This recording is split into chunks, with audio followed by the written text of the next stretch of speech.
സുവിശേഷം യേശുക്രിസ്തുവിന്റെ നാമത്തിലുള്ള പാപമോചനം ഞങ്ങളുടെ ഈ ആര്യങ്കാവ് ദേശത്തെ പ്രസംഗിക്കുമ്പോൾ മരണമുള്ള എല്ലാവരും ഞങ്ങളെ അല്പനേരം ശ്രദ്ധിച്ചുകൊള്ളുവിന്. നമ്മൾ ഈ ഭൂമിയിൽ മനുഷ്യരായിട്ട് ജനിച്ചു, മനുഷ്യരായിട്ട് ജീവിക്കുന്നു. ഒരു ദിവസം നമ്മൾ മരിച്ചു പോകുന്നു.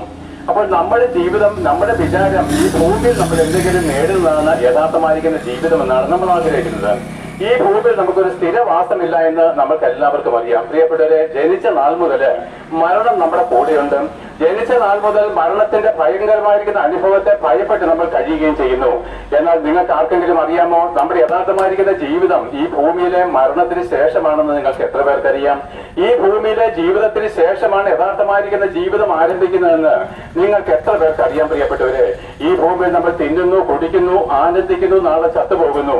അതേ പ്രിയപ്പെട്ടവരെ, ഒരിക്കൽ മരണവും പിന്നെ ന്യായവിധിയും ഉണ്ടെന്നും ഈ ഭൂമിയിലെ ജീവിതത്തിൽ വെച്ച് സത്യദൈവത്തെ തിരിച്ചറിഞ്ഞതിന് ശേഷം ഈ ഭൂമിയിലെ നമ്മുടെ പാപങ്ങൾക്ക് പരിഹാരം വരുത്തിയിട്ട് പാപമില്ലാത്ത ദൈവത്തിനോട് കൂടെ എന്നേക്കും ജീവിക്കുവാനുള്ള ഒരു പുതിയ അനുഭവത്തിലേക്ക് നമ്മൾ വരുവാനാണ് ദൈവം ആഗ്രഹിക്കുന്നത്.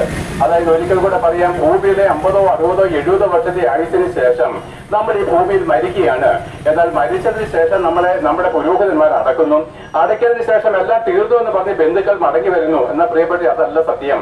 നാം മരിച്ചതിന് ശേഷം ഇവിടെ അടയ്ക്കപ്പെടുന്നുവെങ്കിലും ലോകാവസാന ദിവസം, ഒരു ദിവസം ലോകം അവസാനിക്കുന്ന അന്ന് മരിച്ചവരെല്ലാവരും ഉയർത്തെഴുന്നേൽക്കുന്ന ഒരു ദിവസമുണ്ടെന്ന് നിങ്ങൾ തിരിച്ചറിയണം.